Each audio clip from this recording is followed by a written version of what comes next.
Welcome to the 115th episode of the hot issue. दोस्तों, आज सबसे पहले तो मैं जिक्र करना चाहूँगा उस मजमून का जो अंग्रेज़ी अखबार द नेशन में शाया हुआ। ये पाकिस्तान में छपता है अखबार और ये नवाब ग्रुप का अखबार है जो इंतहाई कंजर्वेटिव राइट विंग जहादिस्ट टाइप अखबार है और जिसका बड़ा किरदार है पाकिस्तान के अंदर एक ख़ास किस्म के मजहबी बयानिए को जो मकामी सकाफती बयानिए हैं उनके ऊपर मुसल्लत और गालिब करने में इस अखबार का बड़ा किरदार है।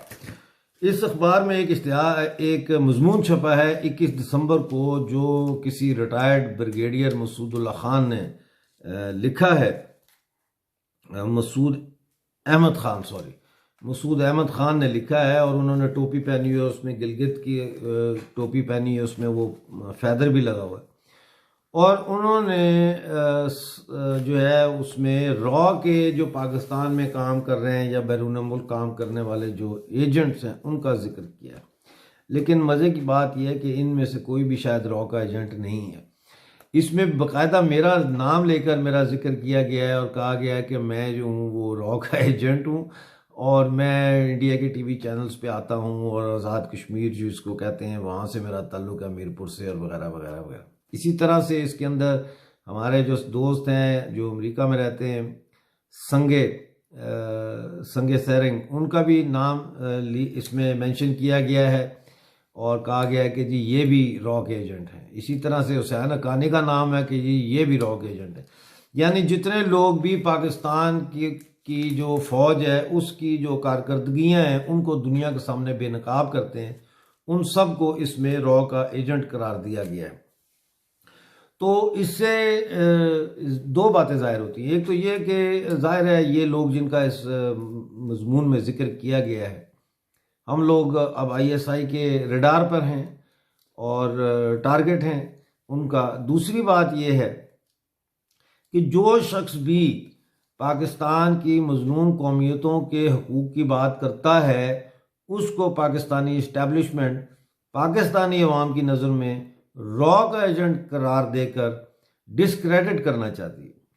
तो जाहिर है वो अब कहते हैं कि ये नवाज शरीफ जो है ये भी रॉ का एजेंट है, मरीम नवाज भी रॉ की एजेंट है, बिलावल भुट्टो भी रॉ का एजेंट है। यानी जो शख्स भी बात करेगा पाकिस्तानी जुल्म और बर्बरियत के बारे में और उसके ख़िलाफ़ और एहतजाज करेगा, उसको आसान है कि गद्दार पहले करार देते थे तो अब वो चूँकि काफ़ी बदनाम हो चुका है लफ्ज़ और जिसको ये गद्दार कहते हैं लोग उसको तस्लीम नहीं करते, तो इसलिए इन्होंने अब नया एक तरीका निकाला है और वो ये है कि इनको रॉ का एजेंट कहा जाए। देखिए बात यह है कि हिंदुस्तान के बारे में बहुत सारी गलत फहमियाँ पाकिस्तान में फैलाई जाती हैं और फैलाई गई हैं, वरना उसके बगैर पाकिस्तान के अंदर फ़ौज का जो वजूद है, इतना बड़ा वजूद, इतना हैफ्टी और जर्नैलों की जो ये पर्क्स हैं, अयाशियाँ हैं, ये मुमकिन ना होती। मैं सिर्फ इतना कहूँगा कि भारत ने आज तक किसी मुल्क के ऊपर हमला नहीं किया, भारत ने आज तक किसी दूसरे मुल्क के अंदर दहशतगर्द नहीं भेजे। हाँ, अलबत्ता पाकिस्तान ने हर मुल्क में दहशतगर्द भेजे हैं। पाकिस्तान की ताज़ा तरीन जो मिसाल है वो आज़रबाईजान और आर्मीनिया की लड़ाई है, जहाँ पे 1200 से $1500 महाना के ऊपर इन्होंने 300 दहशतगर्द तुर्की के साथ वहाँ भेजे और उन्होंने वहाँ पे आज़रबाईजान के फ़ौजों के साथ जो है वो उस जंग में हिस्सा लिया जो नगोर्नो कराबाख के लिए थी। इसी तरह से किसी से ढकी छुपी बात नहीं है कि जो है वो जैश ए मोहम्मद और दूसरी जो तंजीमें हैं इनके जो हिज़्बुल मुजाहिदीन हो गई, ये सब पाकिस्तान से ऑपरेट होती और पाकिस्तान मुसलसल दहशतगर्द वहाँ भेजता है, लोगों को, सिविलियंस को भी मारते हैं, फ़ौजियों को भी मारते हैं और फिर मरवाते भी हैं और मरवा कर फिर ये कहते हैं जी भारत ने ये कश्मीरी शहीद कर दिए। इसी तरह से अफगानिस्तान के अंदर आप देखें, काबुल के अंदर अभी 4 धमाके हुए, ये किसने कराए धमाके? आप मुझे बताएं कि दुनिया का सबसे बड़ा इस वक्त जो मतलब है कि दहशतगर्द तंजीम है वो तालिबान के मुज़ाकरात हो रहे हैं अफ़गानिस्तान की गवर्नमेंट से, और जो अफ़गानिस्तान की जो तालिबान है उसके जो मुज़ाकरात का हेड है उसका 3 आदमियों पे मुश्तमिल डेलीगेशन इस वक्त इस्लामाबाद में है और कराची में है, और कराची से आपने दहशत गर्दों को छोड़ा है, उमर शेख को छोड़ा है आपने, जो डैनियल पर्ल के कत्ल में मुलव्वस है। तो मतलब है कि आप इतने नंगे हैं कि आप जब आपके पास कोई ढंग का इल्ज़ाम भी नहीं है, समझे कि नहीं। तो ये इल्ज़ामात लगाने से कुछ नहीं होगा, ना हम डरने वाले हैं ना झुकने वाले हैं। अगर झुकना होता तो उस वक्त मैं झुक जाता जब मैं 17 साल का था और पाकिस्तानी फौजी अदालत ने एक 17 साल के बच्चे को 1 साल कैद और 5 करोड़ की सजा दी। अगर मैंने उस वक्त नहीं मैं झुका जब मैं 17 साल का था और मैंने जेल काटी, तो मैं आज क्या झुकूंगा जबकि मैंने इतना सारा देख लिया, दुनिया को मुतालिया भी कर लिया, तारीख से जितनी भी थोड़ी बहुत जानकारी है वो भी होगी। तो मैं आज झुकूंगा? नहीं, सवाल ही पैदा नहीं होता। ना उस वक्त झुके थे ना आज झुकेंगे। तो दोस्तों चलते हैं बलूचिस्तान की तरफ, जहाँ पे गुज़िश्ता रोज़ जो है वो कल सोराब बाज़ार में बलूचिस्तान में पाकिस्तानी फ़ौजी जो हैं उनके काफ़िले पर एक और हमला किया बलोच लिबरेशन आर्मी ने, और उसमें जो है वो 14 पाकिस्तानी फ़ौजी और FC जो है फ्रंटियर कांस्टेबलरी के एहलकार जो है वो ज़ख्मी हुए। अब ये इतला नहीं है मेरे पास कि इनमें से जहन्नम कितने गए, वो इतला अगर आएगी तो आपके साथ मैं कल शेयर कर लूँगा। इसके अलावा जो हमला किया बलोच संचारों ने, तो वो बड़े आराम से वहाँ हमला करके ऑर्गेनाइज तरीके से वो वहाँ से बाहिफाजत निकल भी गए। अब देखने वाली बात यह है कि जैसे जैसे वक्त आगे जा रहा है और जैसे जैसे बलूचिस्तान की जो जदोजहद आज़ादी है उसमें मुसल्लह जदोजहद में तेज़ी आ रही है, तो हम ये देख रहे हैं कि बलोच लिबरेशन आर्मी और दूसरी जो मुसल्लह ऑर्गेनाइजेशंस हैं इनकी जो स्ट्राइक्स हैं पाकिस्तानी आर्मी पे, ये काफ़ी वेल प्रिपेयर्ड और कैलकुलेटेड होती हैं, जिसकी वजह से बहुत कम ये देखने में आ रहा है कि बलोच सनमचार जो है वो ज़ख्मी हों या खुदा खास्ता उनका जानी नुकसान हो। और ना सिर्फ ये बल्कि ये उनका असला भी उठा के वहाँ से ले जाते हैं। ज़ाहिर है बलोच जो फ्रीडम फाइटर्स हैं वो उनको असला तो इस वक्त कहीं से भी दुनिया में नहीं आ रहा, तो उनके पास जो असला है वो इसी तरह से हासिल कर रहे हैं कि पाकिस्तान की जो फौजी चौकियां इन पे हमला करके उनके अंदर जो असला है उसको वो उठा के ले जाते हैं। और कुछ स्मगलिंग भी होती है असले की खुफिया, वो ख़रीदो फरोख्त जो ब्लैक मार्केट से, तो हो सकता है वहाँ से भी वो हासिल करते हो। दोस्तों एक और मुसल्लह जंग करने वाली बलूचिस्तान की एक फ्रीडम मूवमेंट की तंजीम है united Baloch army. United Baloch army ने जो है वो कोलू और काहान के दरमियान चीची कच के इलाके में एक पाकिस्तानी तामीराती कंपनी जो है उसके ऊपर कंस्ट्रक्शन कंपनी और काबिज फ़ौज जो है पाकिस्तान की उसके एहलकारों के ऊपर हमला किया, और भारी हथियारों से, यानी ये आम हथियार वो नहीं है 303 की या क्लैशनकोफ नहीं है, ये भारी हथियारों से उन्होंने हमला किया। और इसमें पाकिस्तानी फ़ौज को जो है वो जानी नुकसान भी हुआ, लेकिन अभी ये इतला नहीं है कि कितना जानी नुकसान हुआ, लेकिन ये कंफर्म है कि जानी नुकसान हुआ। बलूचिस्तान से ताल्लुक़ रखने वाली जो बलोच नेशनल मूवमेंट की रहनुमा थी और जो BSO की साबिक चेयरपर्सन थी करीमा बलोच, उनके लिए कनाडा में और नीदरलैंड में भी मुजाहरे हुए हैं, और वो मुजाहरे जो है वो बढ़ते जा रहे हैं। और अब तो जो बलूचिस्तान में आज मेरा ख्याल है मीटिंग हो चुकी है इस वक्त, वो मीटिंग ये थी कि उसमें ये तय किया गया है कि एक जो ग्रैंड एहतजाज किया जाए, जो मुजाहिरीन के ऊपर जो ये तशद्दुद करने की कोशिश कर रहे हैं या उनको हरासा कर रहे हैं या गिरफ्तार करने की कोशिश करते हैं, उसके ख़िलाफ़ तमाम तंजीमें मिलकर बलूचिस्तान में एक ग्रैंड मुजाहरा करेंगी।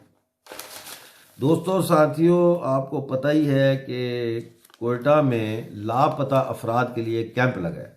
मैं भी एक दफ़ा इस कैंप में गया था, हम कुछ दोस्त थे सियासी, तो हम बलूचिस्तान के टूर पर निकले थे और ये बड़ा यादगार टूर था, इसलिए कि एक तो हम बाय रोड गए, तो मुझे पहली दफ़ा मौका मिला कि मैं बलूचिस्तान से हम सिंध में दाखिल हुए तो देखूं कि बलूचिस्तान कैसा है। बहुत खूबसूरत है, बड़े खूबसूरत पहाड़ हैं और गुरिल्ला जंग के लिए A1 जगह। तो वहाँ पे हम कोयटा गए, तो वहाँ प्रेस क्लब, मैंने कहा प्रेस क्लब भी चल रहा है, तो प्रेस क्लब गए तो वहाँ पे एक लगा हुआ था कैंप बलोचों का, मिसिंग पर्सन्स का। तो मैं वहाँ बैठा और उनसे मैंने बातचीत की। तो ये मेरा पहला तजर्बा था बलोच मिसिंग पर्सन्स के साथ इंटरेक्शन करने का, उनकी फैमिलीज़ के साथ। तो इस कैंप को आज 4176 दिन हो चुके हैं इस कैंप को। और मामा कदीर जो है वो इस कैंप की एक जानी पहचानी शख्सियत है। वो इंसानी हकूक़ के जो है अलमबरदार हैं। उन्होंने कहा है कि आज जो है वो बलूचिस्तान की माएँ, बहनें, बेटियां, बुज़ुर्ग सब आज मिसिंग पर्सनस की जो जदोजहद है उसमें शामिल हो चुके हैं।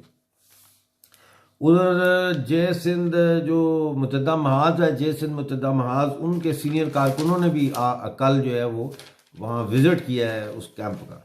अच्छा, यहाँ पे ये भी आपको बताता चलूँ कि इस वक्त सिंध के जो मिसिंग पर्सनस हैं उनकी फैमिलीज़ की जो औरतें हैं, यंग मिडिल एज औरतें सब जो है, मतलब यंग भी हैं, स्टूडेंट्स हैं, फिर मिडिल एज वुमेन है, शादीशुदा औरतें भी हैं।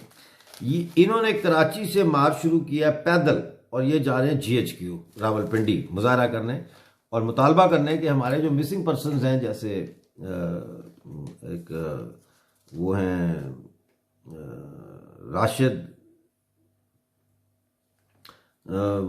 एक राशिद नाम के साथी हैं, वो उनका पूछ रहे हैं कि वो कहाँ हैं, तो और भी लोगों का। तो ये अब घोटकी से आज इन्होंने पंजाब क्रॉस करना, देखते हैं कि पंजाब में ये दाखिल होते हैं या इनको पंजाब के बॉर्डर पर रोक लिया जाता है। इनके पाँव में छाले हैं और ये दिखाया है, कई जगह पे तस्वीरें आई हैं सोशल मीडिया पे, जहाँ इनके पैरों पे ये खुद ही एक दूसरे के पाँव पे पट्टियाँ कर रही हैं। पट्टियाँ भी क्या, वो लीरें सी होती हैं, उनको फाड़ के तो वो पाँव पे लगा रही हैं। कोई तेल लगा रहा है, कोई क्या कर रहा है, लेकिन ये पैदल चल रही हैं। ये मोटरसाइकिलों पे, कारों में, बसों में या ट्रेनों पे नहीं आ रही, ये वाकई हकीकतन पैदल चल रही। और इनमें अब जो है वो बलोच जो लीडर हैं वो भी इनमें शामिल हो गई हैं। बानी गुल वो भी इस मार्च का हिस्सा हैं। तो अब हम देख रहे हैं कि आहिस्ता आहिस्ता सिंध और बलूचिस्तान के जो लोग हैं, जो तहरीकें हैं, वो आपस में जुड़ रही हैं, वो इकट्ठी हो रही हैं। ये बहुत अच्छी बात है। अच्छा, अब जो ये पंजाब में जहाँ दाखिल होंगी वो सरायकिस्तान का इलाका कहलाता है, मतलब है वो सरायकी इलाका है। और वो वहाँ के लोगों ने तो ये कहा है कि हम तो भरपूर इस्तकबाल करेंगे। तो देखते हैं। इसी तरह से सिंध के एक बड़े मशहूर मीर सलीम साहब हैं जो जर्मनी में एग्ज़ाइल में हैं, और उनका ये कहना है, पिछले 40 साल से वो जदोजहद कर रहे हैं। उनका ये कहना है कि ये जो कराची स्टील मिल्क को प्राइवेटाइज करके इसको बेचने की बात की जा रही है, ये दरअसल पाकिस्तानी जर्नैलों की नज़र है कराची की स्टील मिल की ज़मीन पर, क्योंकि ये खरबों की ज़मीन है। आते हैं गिलगित बल्तिस्तान की तरफ। अच्छा, गिलगित बल्तिस्तान में ये है कि 34 लोगों का, सियासतदानों का, जिसमें मेंबर ऑफ पार्लियामेंट भी हैं, मेंबर ऑफ असम्बली भी हैं गिलगित के, इनका नाम शेड्यूल 4 में शामिल कर दिया गया है। शेड्यूल 4 जो है वो एक ऐसा कानून है जैसा कि समझ लें एंटी टेररिज्म एक्ट होता है, यानी कि जो शख्स भी पाकिस्तान समझता है कि इससे हमें ख़तरा है, या जो गिलगित बल्तिस्तान के हकूक़ की बात करता है, जो पाकिस्तान से दूर लेके जाते हैं गिलगित बल्तिस्तान के नैरेटिव को, उनको शेड्यूल 4 में कर दिया जाता है। उनको पाबंद कर दिया जाता है, वो अपने गांव से भी नहीं निकल सकते बगैर इजाज़त के। तो ये किया है। और ये करने के साथ साथ ही जो कैबिनेट है उसने, मैंने आपको बताया था शायद, उन्होंने इस बात की मंजूरी दे दी है कि जो है जो बागात और जंगलात हैं और दरिया और डैम और इस किस्म की जितनी चीज़ें हैं गिलगित बल्तिस्तान में, उनकी हिफाजत के लिए फ्रंटियर कॉन्स्टेबलरी जो पैरामिलिट्री फोर्स है वो तैनात की जाएगी। ये मंजूरी दे दी गई है और 3 प्लटून्स जो है उनको इस हफ्ते रवाना किया जा रहा है। तो इसके साथ साथ याद रखिए, मैंने आपको कल शायद बताया था कि ये जो बड़े इम्पोर्टेंट जो जगह हैं, शहर हैं, वहाँ पे CCTV कैमरास लगा रहे हैं। और ये यानी कि पूरी तरह से गिलगित बल्तिस्तान को अपने जकड़ में लेना चाहते हैं। और इसके पीछे जाहिर है कि चाइना है और चाइना का सी पैक है। तो ये इस वक्त की सूरत हाल चल रही है गिलगित बल्तिस्तान की। और गिलगित बल्तिस्तान जो है उसको पाकिस्तान का 5वां सूबा बनाने की जो कमेटी है, आपको मैंने बताया था परसों, वो भी बन चुकी है। और उसके जो सरबराह हैं वो दुनिया के सबसे बड़े झूठे, बेईमान और धोखेबाज, और वो उनका नाम है अली अमीन गंडापुर, जो वज़ीर हैं वफाकी इसके अमूर कश्मीर और गिलगित बल्तिस्तान के। दोस्तों, पाकिस्तानी मकबूजा गिलगित बल्तिस्तान में वसाइल की जो लूट मार है उसका अंदाज़ा आप इस बात से लगा सकते हैं कि निलतर जो है वहाँ पे 16 मेगावाट का पावर प्रोजेक्ट बनाने की मंजूरी दी गई थी, लेकिन आज 4 साल गुजरने के बाद भी वो मंसूबा मुकम्मल नहीं हुआ। उसमें 3 अरब रुपए का गबन हुआ, 3 अरब रुपया उसमें से लूटा गया। और इस वक्त वहाँ पे एक नई फिजिबिलिटी बना के दी गई है जिसमें उन्होंने उसकी जो कंस्ट्रक्शन है उसकी कॉस्ट 6 अरब रुपए बताई है। और ये 6 अरब रुपया जो उन्होंने बताया है ये परसों मंजूरी के लिए इस्लामाबाद में जो मीटिंग होगी परसों, उसमें ये पेश किया जाएगा, ज़ाहिर वहाँ से मंजूर हो जाएगा। ये जो ठेका था इसको पावर प्रोजेक्ट बनाने का, ये हैवी मैकेनिकल कम्प्लेक्स का था जो टेक्सला में, जिसका मेन हेडक्वार्टर है, और ये फ़ौज के ज़ेर इंतज़ाम ही समझें कि चल रहा है। अच्छा, इसमें दूसरी चीज़ जो पाकिस्तानी मकबूजा गिलगित बल्तिस्तान की है वो ये है कि वहाँ पे लोड शेडिंग जो है बदस्तूर जारी है, 21-21, 23-23 घंटे की, और कारोबार जो है वो तबाह हो चुके हैं। तो इस सिलसिले में गुज़िश्ता रोज़ ताजरों ने एहतजाज भी किया और उन्होंने चलास में एहतजाज हुआ और उन्होंने कहा कि देखें भाई, बात यह है कि आप या तो इसको सॉर्ट आउट करें, नहीं तो फिर get ready for a grand protest all across the occupied territories. Skardu में बल्तिस्तान यूनिवर्सिटी में जो तकरीरियाँ हो रही हैं यानी अपॉइंटमेंट्स, उसके ख़िलाफ़ प्रोटेस्ट होता है, रैली निकलती है, जलसा होता है स्कर्दू में, और उसमें कहा जाता है कि वाइस चांसलर और रजिस्ट्रार जो है वो अपनी मर्ज़ी के लोगों को भर्ती कर रहे हैं, यानी मेरिट पे भर्ती नहीं हो रहे ना वो उस तरह से, बल्कि अपनी मर्ज़ी के लोगों को भर्ती कर रहे हैं। तो इस और ज़ाती तल्लुकात की बुनियाद पे तो ये एक मुजाहरा वहाँ पे बहुत बड़ा हुआ। ताजरों का जहाँ तक ताल्लुक़ है पाकिस्तानी मकबूजा जम्मू कश्मीर में, उसमें अब मंग जो है ये पुंछ में है। मंग की कॉल पर पुंछ पूरे डिवीज़न की जो ताजर तंजीमें हैं और जो अवामी एक्शन कमेटियाँ हैं, इनका एक मुश्तरका इजलास हुआ है कल, और उसमें उन्होंने ये कहा है कि 10 जनवरी तक का उन्होंने टाइम दिया है इसको हुकूमत को कि वो महंगाई को कंट्रोल करें, महंगाई को ख़त्म करें। और अगर 10 जनवरी तक वो नहीं करते तो कोऑर्डिनेशन तो उन्होंने आपस में कर लिया। उन्होंने कहा कि फिर हम जो है ये पूरा पुंछ नहीं होगा, फिर ये पूरा POJK जो है ये बंद हम कर देंगे, और अब मज़ीद जो है वो हम इस महंगाई के बोझ को सह नहीं सकते। दोस्तों साथियों, सारी चीज़ें बहुत अच्छी चल रही हैं। बलूचिस्तान में भी जदोजहद हो रही है, सिंध में भी हो रही है, POJK में भी हो रही है, POGB में भी हो रही है, पख्तूनख्वा में भी हो रही है। लेकिन जो चीज़ नहीं हो रही और जो होनी चाहिए वो ये है कि इन तमाम तहरीकों को, इन तमाम तंजीमों को जो ये मज़ामती तहरीकें चला रही हैं, एक ग्रैंड रेजिस्टेंस अलायंस बनाना चाहिए, और वो नहीं हो रहा। ये क्यों नहीं हो रहा? ये अब कारकुनों का काम है सोचने का कि क्या इसके अंदर लीडरों की कोई अना या ईगो या कोई वेस्टेड इंटरेस्ट्स हैं जिसकी वजह से अभी तक पूरे पाकिस्तान की मजलूम कौमियतों के दरमियान एक ग्रैंड अलायंस अभी तक नहीं बन सका। ये सोचना पड़ेगा और यह सवाल आपको अपनी मीटिंगों में उठाना पड़ेगा। अपने लीडरों को आपको कहना पड़ेगा कि POJK के लीडरों को कि वो बलूचिस्तान के लीडरों के साथ जुड़े, और बलूचिस्तान के कारकुनों को अपने लीडरों को कहना पड़ेगा कि वो सिंध और POJK और पख्तूनख्वा के जो मूवमेंट्स हैं उनके साथ बने। और यही काम डायस्पोरा में होना चाहिए। अगर तो ये काम हो जाता है तो फिर आप ये समझें कि ये आज़ादी दिनों का मामला है, ये महीनों का भी नहीं है, ये फिर दिनों का मामला बन जाता है।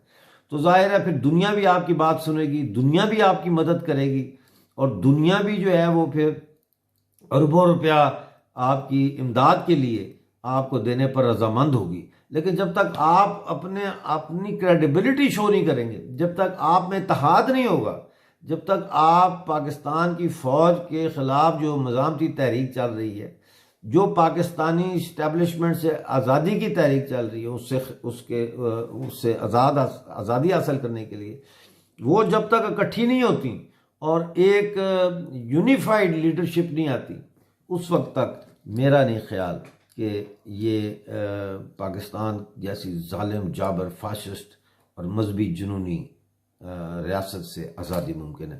Thank you very much. आज का प्रोग्राम थोड़ा लंबा हो गया क्योंकि वाक़यात थे जो आपसे शेयर करना ज़रूरी थे। अपना बहुत सारा ख्याल रखें। कल आपसे फिर मुलाकात होगी। अपना बहुत सारा ख्याल रखिएगा।